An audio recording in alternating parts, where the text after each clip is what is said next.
Good morning. Today we are going to take a look at how the EFT module for SAP Business One works. First place we're going to start is in the Setup screen. You navigate to that off of the main menu within SAP. Go to Setup, Banking, TWBS EFT Bank Wizard Setup, and it opens up this screen right here. From here, we go ahead and say Next. It brings up a list of the accounts that we've got, bank accounts we've got set up, and we choose the one we want to do the EFT setup for. From here, we identify what format we want to utilize, NACHA, ACH, etc. Whether or not we require a PreNote. PreNote is a requirement in the U.S., what the grace period is on that. The next screen basically comes up with the format of that file, and we input the data that's required by the bank for our EFT file, such as format codes, company names, and so on, information that will be provided from your bank to you for this particular task. Then the last piece in the setup is some other information. So where do we want the PreNote file to get created to? Where do we want the transactions to get created to? What printer are we going to use? For demonstration purposes, I'm going to use an image printer on here, but you can use whatever printer you would like to in your office for the remittance advices and which tray. Here's where we're going to identify the format to be used. If you want to change the format of the remittance advice, you simply go in here and change the format in this area. In addition, we give you the ability to email remittance advices. We kind of thought it was silly to do an EFT payment and then still require you to print paper and stuff it in an envelope. So you can go ahead and set up the email capability here. It will go out through SMTP of the system. Here's the email address of who it's going to, the subject line, and then the body of the email. And then it will be attached as an attachment. That's all we need to do for the main level setup within the EFT module. Okay.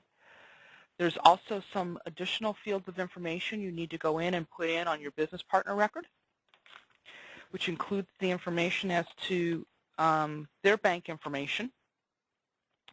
So that's located on the Payment Terms tab. You're going to give it their routing information. You're going to have a termination date if you have terminated the EFT processing for them. What kind of bank account are we going to be depositing the EFT transactions into? And then the activation date. The activation date automatically gets filled in after you go through the PreNote process. In addition to that, you're going to set up a payment method that's going to be for bank transfers and assign that also to this particular vendor.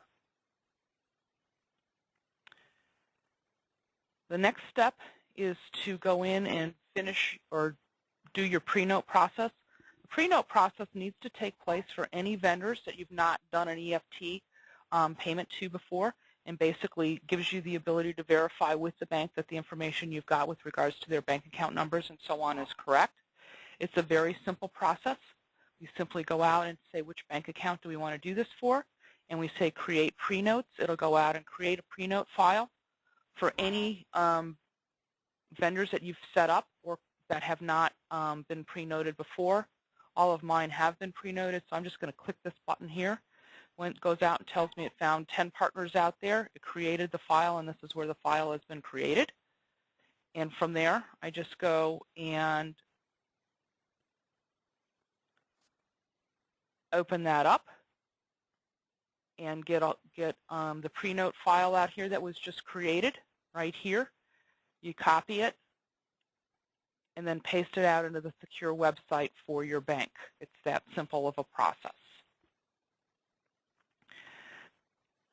Then the last process is actually going through and creating the payments in the EFT file.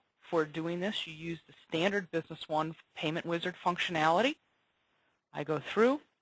I'm going to start a new payment run. I give it the date of when I want to do this for. I want to do bank transfer. It's going to be outgoing payments. Okay. I go in and I add the business partners that I want to select out here. and I'm going to select all. All right. From there, I can go forward and I can give it the due date of the transactions that I want to do for posting date 3/31, and I'm going to do a due date of 3/31. Comes up and tells me what my outgoing payments are going to be. I select that. And again, this is standard Business One functionality. In here, it's basically come up and has showing me the 3 vendors that I've got out here that I've got set up for EFT payment transactions. Okay. We've got some additional buttons and information down here that you can select. So this will let you know whether or not there's been any errors. So if you've got some vendors that are in this to be selected for EFT payment transactions, for example, but the PreNote has not taken place yet, they will show up in one of these lists. From here, I just say next. I want to execute. Again, that's all standard Business One functionality. Okay, 3 payments were added, 3 banks transactions were created. And then the last step, and this is what a little different than what you normally see, is we have the ability to go out now and create and generate the EFT file.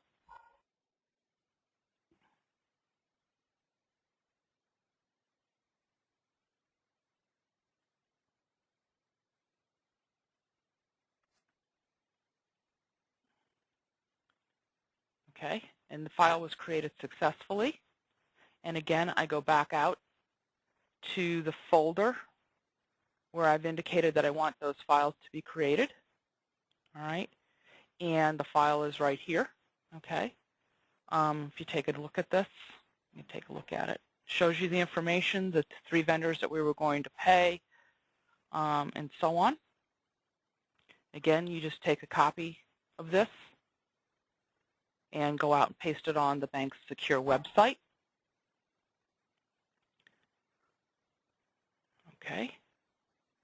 And then the last step is to go ahead and create the remittance advices.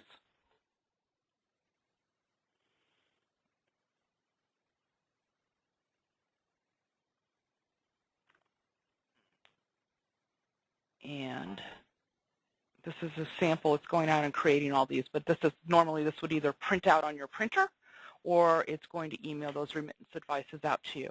And at this point, we're completed with the process of generating payments and paying them through our EFT application.